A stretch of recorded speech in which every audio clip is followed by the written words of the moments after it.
നമസ്കാരം. പിടിവാശിയുടെയും പിടിപ്പുകേടിൻ്റെയും കൂടി ആകത്തുകയാണ് ജീവിതം. ഒരുപക്ഷെ ഈ പിടിവാശിയും പിടിപ്പുകേടും കേവലം ഒരു വ്യക്തിയിൽ ഒതുങ്ങാതെ അത് സമൂഹങ്ങളിലേക്കും സമൂഹങ്ങളിൽ നിന്ന് രാഷ്ട്രങ്ങളിലേക്കും വ്യാപിക്കുന്നതിൻ്റെ കൂടി അനന്തരഫലമാണ് നാം ഇപ്പോൾ അനുഭവിച്ചു കൊണ്ടിരിക്കുന്ന യുദ്ധക്കെടുതികൾ. ഒരുപക്ഷെ നിർമ്മിത ബുദ്ധിയുടെ ഈ കാലഘട്ടത്തിൽ നിർമ്മിത ബുദ്ധിയിലും വലിയ നിർബന്ധിത ബുദ്ധിയുള്ള മനുഷ്യൻ്റെ പിടിപ്പുകേടിൻ്റെ ദിനങ്ങളിൽ കൂടിയാണ്, കെടുതികളിൽ കൂടിയാണ് ലോകം ഇപ്പോൾ കടന്നുപോയിക്കൊണ്ടിരിക്കുന്നത്. ഇത്തരം പിടിപ്പുകേടുകളും പിടിവാശികളും ഒരുപക്ഷെ ചരിത്രാതീത കാലം മുതൽക്ക് തന്നെ മനുഷ്യൻ അനുഭവിച്ചു കൊണ്ടിരിക്കുന്ന ഒന്നാണ്. എത്രയോ രാജവംശങ്ങൾ, പേർഷ്യൻ സമൂഹം, ഗ്രീക്ക് സമൂഹം, അറബ് സമൂഹം, റഷ്യൻ സമൂഹം, പിന്നീട് ഒടുവിൽ ബ്രിട്ടീഷ് സാമ്രാജ്യത്തിൻ്റെ സൂര്യൻ അസ്തമിക്കാത്ത സ്ഥലം തേടിയുള്ള യാത്ര, ഇങ്ങനെ എത്രയോ കഥകൾ, എത്രയോ രാജാക്കന്മാരുടെ നേതൃസ്ഥാനീയരുടെ പിടിവാശികൾ. ഒരുപക്ഷെ നെപ്പോളിയനെ പോലും നമ്മൾ ഓർത്തു കഴിഞ്ഞാൽ ഇപ്പോൾ ഹിറ്റ്ലർ, പോൾപോട്ട്, അലക്സാണ്ടർ ചക്രവർത്തി, ഇതെല്ലാം ചെന്ന് അവസാനിക്കുന്നത് ഈ പിടിവാശികൾ അനുദിനം വർദ്ധിച്ചു വരുന്ന സാഹചര്യത്തിൽ എവിടെയെങ്കിലും ചെന്ന് ഇടിച്ചു നിൽക്കുന്നത് പിടിപ്പുകേടുകളിലാണ്. നമ്മൾ ചരിത്രം പരിശോധിച്ചാൽ ഇത്തരം കാര്യങ്ങൾ നമുക്ക് മുന്നിൽ കൂടുതൽ തെളിഞ്ഞു വരും. ഒരുപക്ഷെ ഇറാൻ ഷിയ സുന്നി ഗ്രൂപ്പുകളുടെ അവർക്ക് ചരിത്രപരവും മതപരവുമായ ഒട്ടേറെ വൈരുദ്ധ്യങ്ങളുള്ളതാണ്.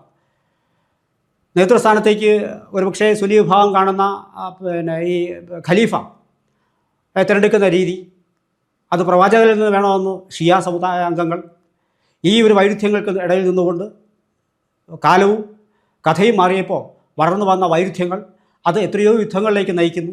ആ യുദ്ധങ്ങൾ മനുഷ്യർക്ക് കെടുതിയല്ലാതെ മറ്റൊന്നും സമ്മാനിച്ചിട്ടുമില്ല. ഒരുപക്ഷെ നാം ആർജിച്ചിരുന്ന മൂല്യങ്ങളും നമ്മൾ നേടിയ പുരോഗതിയും മനുഷ്യൻ തന്നെ മുൻകൈയെടുത്ത് ഒരു നിമിഷം കൊണ്ട് പിന്നോട്ട് വലിച്ച് ഇറക്കുന്ന ഒരു കാഴ്ചയാണ് വാസ്തവത്തിൽ ഇത്തരം യുദ്ധങ്ങൾ നമുക്ക് മനുഷ്യന് സമ്മാനിക്കുന്നത്.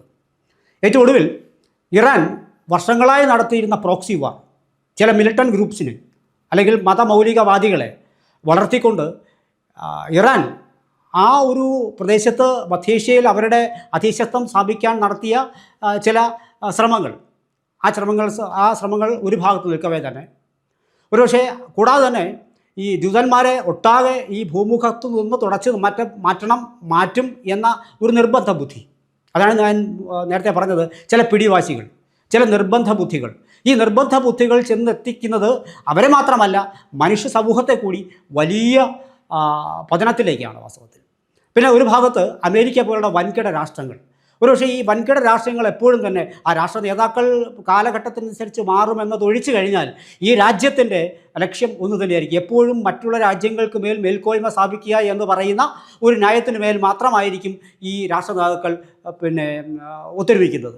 പക്ഷേ ഈ ചില നേതാക്കൾക്ക് പിന്നാലെ വരുന്ന നേതാക്കളോ അല്ലെങ്കിൽ മുന്നേ സഞ്ചരിച്ച ചില നേതാക്കളോ തമ്മിൽ ചില വൈരുദ്ധ്യങ്ങളൊക്കെ ഉണ്ടായി കാണാം. പക്ഷേ ആത്യന്തികമായി ഇവരെല്ലാം നോട്ടമിടുന്നത് അവനവൻ്റെ രാജ്യത്തിൻ്റെ വളർച്ചയും പുരോഗതിയും മാത്രമാണ്. പക്ഷേ ആ പുരോഗതിക്കും വളർച്ചയ്ക്കും ഒക്കെ വിഘാതമായി ഇതേ യുദ്ധങ്ങളും പിടിവാശികളും തന്നെ കൊണ്ടുവന്ന് എത്തിക്കും എന്നുള്ള അതാണ് വാസ്തവത്തിൽ മനുഷ്യന് ഇന്നേ വരെ അവൻ ഉണ്ടാക്കി വെച്ച തെളിവുകളും യുദ്ധങ്ങളും സമ്മാനിക്കുന്നത്.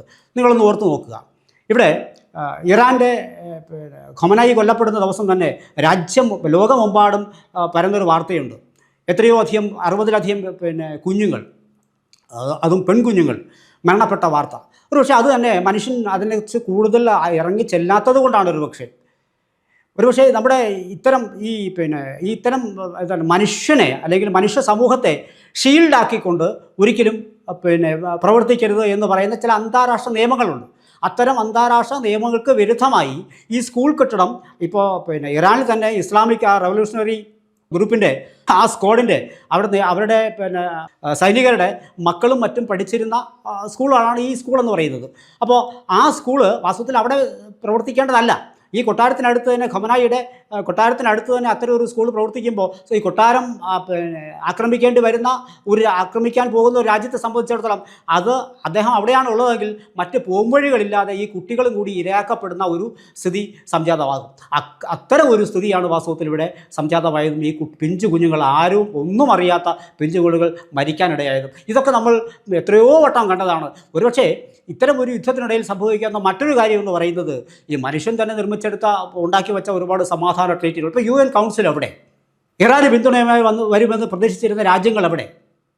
അവരെല്ലാം തന്നെ വാസ്തവത്തിൽ ഇപ്പോൾ ഉൾവലിഞ്ഞിരിക്കുന്ന അവസ്ഥയാണ്. ഒരിക്കലും ഒരു രാജ്യവും തന്നെ നേരിട്ട് എത്രയും പെട്ടെന്ന് മറ്റു രാജ്യത്തെ സഹായിക്കാണ്ട് യുദ്ധമുഖത്തേക്ക് ഇറങ്ങി പുറപ്പെടില്ല. നമുക്ക് ഇവിടെ വാസ്തവത്തിൽ ഇവിടെയാണ് അവന് തനിക്ക് താനും പുരയ്ക്ക് തൂണും എന്ന് പറയുന്ന ഒരു സ്ഥിതി. അത് സ്വാഭാവികമായി അത് തന്നെ ഉണ്ടാവുള്ളൂ. അവനവൻ മാത്രമായിരിക്കും ഇതിൻ്റെ കെടുതികൾ ആദ്യം അനുഭവിക്കേണ്ടി വരിക. ലോകം പിന്നാലെ ഈ കെടുതികൾ അനുഭവിക്കാൻ ഫോഴ്സ് ചെയ്യപ്പെടും എന്നുള്ളത് മറ്റൊരു കാര്യം. ഇവിടെ മറ്റൊരു കാര്യം കൂടി ശ്രദ്ധേയമാണ്. നമ്മുടെ നാട്ടിൽ തന്നെ നമ്മുടെ മലയാള മാധ്യമങ്ങൾ തന്നെ പുറത്തുവിട്ടൊരു വാർത്തയുണ്ട്. പുറത്തുവിട്ടെന്നല്ല പറയുന്നത്, ഈ മാധ്യമങ്ങളിൽ വന്ന ഒരു വാർത്തയുണ്ട്. 4 ദിവസം മുമ്പ് നമ്മുടെ നാട്ടിലെ വിദേശീയരായിട്ടുള്ള ആൾക്കാർ അവിടങ്ങളിൽ നിന്ന് എത്രയും പെട്ടെന്ന് ഒഴിഞ്ഞു പോകണമെന്നും ഒരു യുദ്ധസാധ്യത മുന്നിൽ കാണുന്നു എന്ന് വാർത്തകൾ വന്നിരുന്നു. പക്ഷേ ഇത്തരത്തിലുള്ള വാർത്തകളിലേക്ക് നമ്മുടെ ആൾക്കാർ കൂടുതൽ ശ്രദ്ധ പതിപ്പിച്ചില്ല. ഒരുപക്ഷേ ഭാരതം പോലെയുള്ള ഒരു രാജ്യത്തിന് അതിൻ്റെ ഇപ്പോഴത്തെ നില അനുസരിച്ച് ഇത്തരം കാര്യങ്ങൾ മുൻകൂട്ടി കാണാനും അറിയാനുമുള്ള സോഴ്സുകളുണ്ട് എന്ന് തന്നെയാണ് നമുക്ക് മനസ്സിലാവുന്നത്. അതുകൊണ്ട് തന്നെയാണല്ലോ വാസ്തവത്തിൽ ഇങ്ങനൊരു വാർത്ത ഒരുപക്ഷേ കേന്ദ്രത്തിൻ്റെതായ ഒരു വാർത്ത നമ്മുടെ മാധ്യമങ്ങളിൽ പോലും വന്നു. പക്ഷേ നമ്മുടെ ആൾക്കാർ സ്വാഭാവികമായി അത് കണ്ടിട്ടുണ്ടാകാം, അത്രമേൽ അതിനകത്തൊരു സീരിയസ്നെസ് അവർ കൊടുത്തിട്ടില്ലാകാം. അതുകൊണ്ടുള്ള ഫലങ്ങളും കൂടി ഇപ്പോൾ അവർ അനുഭവിക്കുന്നുണ്ട്. വാസ്തവത്തിൽ അത് കൂടുതൽ കാര്യങ്ങൾക്കൊന്നും ഒരു ബുദ്ധിമുട്ടുണ്ടാക്കുന്ന അവസ്ഥയിലേക്ക് അവർ പോകാതിരിക്കട്ടെ എന്ന് മാത്രമേ ഈ സാഹചര്യത്തിൽ നമുക്ക് പറയാനാവുള്ളൂ. ഇവിടെ നമ്മൾ ഓർക്കേണ്ടതൊരു സാധ്യത, നമ്മുടെ പ്രധാനമന്ത്രി പോലും കഴിഞ്ഞ ദിവസങ്ങളിൽ ഒരു പര്യടനം വിദേശത്തേക്ക് നടത്തിയിരുന്നു. പക്ഷേ അതുപോലും തന്നെ കൂടുതൽ നാളിലേക്ക് ഒരു യുദ്ധം ഒരുപക്ഷെ അദ്ദേഹം അറിഞ്ഞിട്ടുണ്ടാവും. വാർത്ത ഈ വന്ന സാഹചര്യത്തിൽ ഒരുപക്ഷേ അല്ല, അദ്ദേഹം ഉറപ്പായും തന്നെ ഭാരതം ഒരുപക്ഷേ ഗൗരവമായി തന്നെ ഈ വാർത്ത അറിഞ്ഞിട്ടുണ്ടാവും. അതിൻ്റെ കെടുതികൾ അവർ ഊഹിച്ചിട്ടുണ്ടാവും. അത്തരം കെടുതികളിലേക്ക് അധിക നാൾ നീണ്ടുപോകാതിരിക്കാനുള്ള ഒരു നിർദ്ദേശം കൂടി വെച്ചുകൊണ്ടാകാം നരേന്ദ്രമോദി രാജ്യത്തിലേക്ക് പുറത്തേക്ക് സഞ്ചരിച്ചത് എന്ന് വേണം ഇപ്പോൾ നമുക്ക് കണക്കാക്കാൻ. സ്വാഭാവികമായും ഭാരതം പോലൊരു രാജ്യത്തിന് വർദ്ധിച്ചു വരുന്ന ഭാരതത്തിൻ്റെ പുരോഗതി, നേതൃസ്ഥാനീയം, ലോകത്ത് തന്നെ ഒരു നേതാവായി ഉയരാനുള്ള കഴിവും മറ്റും വ്യക്തമാക്കി കഴിഞ്ഞിരിക്കുന്ന നരേന്ദ്രമോദി ഒരുപക്ഷെ അദ്ദേഹത്തിൻ്റെ വാക്കുകൾ ലോകം കേൾക്കും എന്ന് തന്നെ നമുക്ക് അങ്ങനെ അല്ലാതെ വരുന്നൊരു സാഹചര്യം ഞാൻ നേരത്തെ പറഞ്ഞിരുന്നു. മനുഷ്യൻ തന്നെ ഈ വലിയ തോതിൽ മനുഷ്യനിലേക്ക് തന്നെ ചുരുങ്ങുന്ന അവസ്ഥയിൽ മനുഷ്യൻ്റെ ഉള്ളിലുള്ള ഈ രാക്ഷസീയ ഭാവങ്ങൾ ഉണരുകയും അവനവന് വേണ്ടി മാത്രം അവനവൻ ന്യായവാദങ്ങൾ ഉയർത്തുകയും മറ്റുള്ളതെല്ലാം അതായത് എൻ്റെ ശരി മാത്രമാണ് ശരി എന്ന ഒരു നിലയിലേക്ക് മനുഷ്യൻ ചുരുങ്ങുകയും ചെയ്യുന്ന അവസ്ഥ, അങ്ങനെ രാഷ്ട്രത്തലവന്മാർ ചുരുങ്ങുന്ന ഒരവസ്ഥ. അങ്ങനെ ചുരുങ്ങിയ രാഷ്ട്രത്തലവന്മാരാണ് പലപ്പോഴും യുദ്ധക്കെടുതികളിലേക്ക് നമ്മളെ തള്ളിവിട്ടിട്ടുള്ളത്. ആ യുദ്ധക്കെടുതികൾക്കിടയിൽ നിന്നുകൊണ്ടാണ് നമ്മൾ ആർജിച്ച നേട്ടം ഇപ്പോൾ ഈ അവസ്ഥയിൽ നമ്മൾ കൈവരിച്ചിരിക്കുന്നത്. ഒരുപക്ഷേ ഇന്ന് രാവിലെ തന്നെ പുറത്തു വരുന്ന വാർത്തകൾ നമ്മുടെ ഭാരതം ആവശ്യപ്പെട്ടിട്ടുണ്ടോ എന്നാണ് അറിയാൻ കഴിയുന്നത്. യുദ്ധം അധികം നീണ്ടുപോകരുത് എന്ന കാര്യം പറഞ്ഞു വരുന്നത് ഇരുപക്ഷത്തുമുള്ള കടന്നുകയറ്റത്തെക്കുറിച്ചാണ്. ഈ പരമാധികാര രാഷ്ട്രങ്ങൾക്ക് നേരെയുള്ള അമേരിക്കൻ കടന്നുകയറ്റം ഇതാദ്യമല്ല. നിങ്ങൾ ഓർത്ത് നോക്കാം, എത്രയോ രാജ്യങ്ങൾക്ക് 10, 20, 30 രാജ്യങ്ങൾക്ക് മേൽ അമേരിക്ക ആ രാജ്യങ്ങളുടെ പരമാധികാരത്തിന് മേൽ കടന്നു കയറിയ ചരിത്രമാണ് കഴിഞ്ഞ കാലങ്ങളിൽ ഉണ്ടായിട്ടുള്ളത്. ഇപ്പോൾ ലിബിയയ്ക്ക് മേലായാലും ശരി, കഴിഞ്ഞ ദിവസങ്ങൾ വെനസ്വേലയുടെ ഉറങ്ങിക്കിടന്ന ഭരണാധികാരിയാണ് അവരെ പിടിച്ചുകൊണ്ട് പോയത്. അപ്പോഴൊന്നും ഇല്ലാത്ത നിയമം ഇറാന് മാത്രം ഉണ്ടാവണം, ഇറാൻ മാത്രം പാലിക്കണമെന്ന് പറയുന്നതിന് അർത്ഥമുണ്ടോ എന്ന് ചോദിക്കുന്നവരുമുണ്ട്. ഇറാൻ്റെ ന്യായം, അമേരിക്കയ്ക്ക് അമേരിക്കയുടെ ന്യായം. ഇപ്പോൾ ലോക മുതലാളി എന്ന മട്ടിൽ അമേരിക്ക നടത്തുന്ന ഇത്തരം പ്രവർത്തനങ്ങൾ സ്വാഭാവികമായും ഒരു തിരിച്ചടി ഇന്നല്ലെങ്കിൽ നാളെ അത് ഒരുപക്ഷെ ചെറിയ രാജ്യത്തിൽ നിന്ന് പോലും ആയിക്കൂടായികയില്ല. അതാണ് വാസ്തവത്തിൽ സംഭവിച്ചിരിക്കുന്നത്. ഇറാൻ തന്നെ അവരുടെ മിലിറ്ററി ഗ്രൂപ്പ്സിനെ വളർത്തുകയും മധ്യ ഏഷ്യയിൽ മുഴുവൻ അവരുടെ ഒരു അധീശത്വം സ്ഥാപിക്കാനുള്ള വ്യഗ്രത അവർക്കുണ്ടാവുകയും ചെയ്യുന്നതിൻ്റെ ഭാഗമാണ്. അമേരിക്ക സ്വാഭാവികമായിട്ടും ഈ ഗൾഫ് സെക്ടറിൽ അമേരിക്ക വലിയ തോതിൽ അവരുടെ ബേസുകൾ സ്ഥാപിച്ചു കഴിഞ്ഞിട്ടുണ്ട്. വാസ്തവത്തിൽ അവിടെ ഇറാൻ മാത്രമാണ് ഉയർത്തി നിൽക്കുന്നത്. ഇറാൻ ഇപ്പോൾ ഇസ്ലാമിന് വേണ്ടി നിൽക്കുന്നത് ഞങ്ങൾ മാത്രം എന്ന ഒരു ന്യായമാണ് ഇറാൻ ഉയർത്തുന്നത്. ബാക്കി എല്ലാവരും ഇസ്ലാമിന് വിരുദ്ധരായ അമേരിക്കക്കാർക്കൊപ്പം എന്ന ന്യായവും കൂടി ഇപ്പോൾ ഇറാൻ ഉയർത്തുന്നുണ്ട്. വാസ്തവത്തിൽ എല്ലാ മര്യാദകളും മറികടക്കുന്ന സംഭവവികാസങ്ങളാണ് ഇപ്പോൾ യുദ്ധത്തിൻ്റെ പേരിൽ ഇറാനും ഇസ്രായേൽ US ഈ യുദ്ധത്തിൻ്റെ പേരിൽ മാത്രമല്ല മറ്റേത് യുദ്ധത്തിലും നടക്കുന്നത് അങ്ങനെയൊക്കെ തന്നെയാണ്. വാസ്തവത്തിൽ ഇവിടെ നമ്മൾ ശ്രദ്ധിക്കേണ്ട ഒരു കാര്യം, ഇറാൻ്റെ ചില കടുംപിടുത്തങ്ങൾ, ഞാൻ നേരത്തെ മുൻപ് പറഞ്ഞിരുന്നു, ചില പിടിവാശികൾ, ചില നിർബന്ധ ബുദ്ധികൾ, ആ നിർബന്ധ ബുദ്ധികൾക്കൊടുവിലാണ് ഈ ഹിജാബ് ധരിക്കുന്നതുമായി ബന്ധപ്പെട്ടിട്ടുള്ള ചില വിഷയങ്ങൾ. അത് ഒരു വനിതയെ അവിടെ നിഷ്കരണം, ഒന്ന് മാത്രമല്ല എത്രയോ വനിതകളെ നിഷ്കരണം അവർ ഉപദ്രവിക്കുകയും കൊലപ്പെടുത്തുകയും ചെയ്തിരുന്നു. അതിൽ അത്തരം സമയങ്ങളിൽ ഒരുപക്ഷെ ലോകം തന്നെ അപലപിച്ചിട്ട് പോലും ഇറാൻ അണുവിട വ്യതിചലിക്കാൻ തയ്യാറായതുമില്ല. വാസ്തവത്തിൽ ഇത്തരം പിടിവാശികളാണ് ഞാൻ നേരത്തെ സൂചിപ്പിച്ചത്. ലോകം പലപ്പോഴും ഇത്തരം പിടിവാശികൾക്ക് സാക്ഷ്യം വഹിച്ചിട്ടുള്ളതാണ്. അത്തരം പിടിവാശികൾ മനുഷ്യ രാശിക്ക് ഒരിക്കലും ഗുണകരമാകില്ല. ഇത്തരം പാഠങ്ങൾ ഒരുപക്ഷെ ഈ ലോക നേതാക്കൾ പഠിക്കുകയുമില്ല.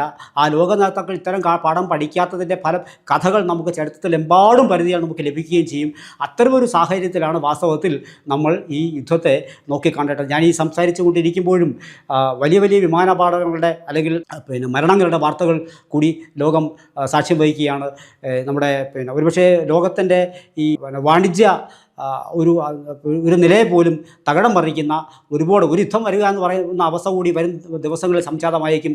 ഇതിൽ നിന്ന് കരകയറാൻ മനുഷ്യന് ഒരുപാട് ബുദ്ധിമുട്ടിയേക്കും, വർഷങ്ങളെടുക്കും. ഇത്തരം മനുഷ്യൻ, ഞാൻ നേരത്തെ പറഞ്ഞല്ലോ, നമ്മൾ ആർജിച്ചെടുത്ത മൂല്യങ്ങൾ, നമ്മൾ നേടിയെടുത്ത പുരോഗതികൾ, ഈ ഇത്തരം പുരോഗതികളൊക്കെ നിമിഷ നേരം കൊണ്ട് നമ്മൾ തന്നെ ചാമ്പലാക്കുന്ന ഒരവസ്ഥ, അതാണ് ഇവിടെ സംജാതമായിക്കൊണ്ടിരിക്കുന്നത്. സ്വാഭാവികമായും ലോക സമാധാനം, ഇപ്പോൾ വസുധൈവ കുടുംബകം എന്ന് പറയുന്ന ഒരു ഭാരതത്തിൻ്റെ ഒരു കാഴ്ചപ്പാട്, വാസ്തവത്തിൽ അത്തരം ഭാരതത്തിൻ്റെ കാഴ്ചപ്പാടുകൾക്ക് നാൾക്ക് നാൾ ബലമേറി വരുന്ന, പ്രസക്തിയേറി വരുന്ന നാളുകളിലൂടെയാണ് നമ്മൾ കടന്നു പോകുന്നത്. അതുകൊണ്ട് തന്നെയാകാം നരേന്ദ്രമോദി എന്ന് പറയുന്ന നേതാവിൻ്റെ വാക്കുകൾക്ക് കാതോർക്കുന്നതും ലോകം കാതോർക്കുന്നതും.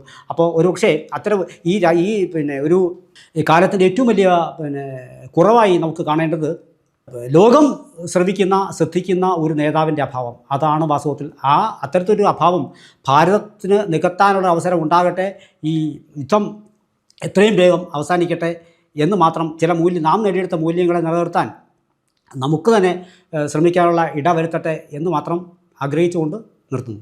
കൂടുതൽ വാർത്തകളും വിശേഷങ്ങളും നേരിട്ട് ലഭിക്കാൻ ജനങ്ങളിൽ നിന്ന് ജനങ്ങളിലേക്ക് ജനഭൂമി ന്യൂസ് സബ്സ്ക്രൈബ് ചെയ്യൂ. ബെൽ ബട്ടൺ അമർത്താനും മറക്കരുത്.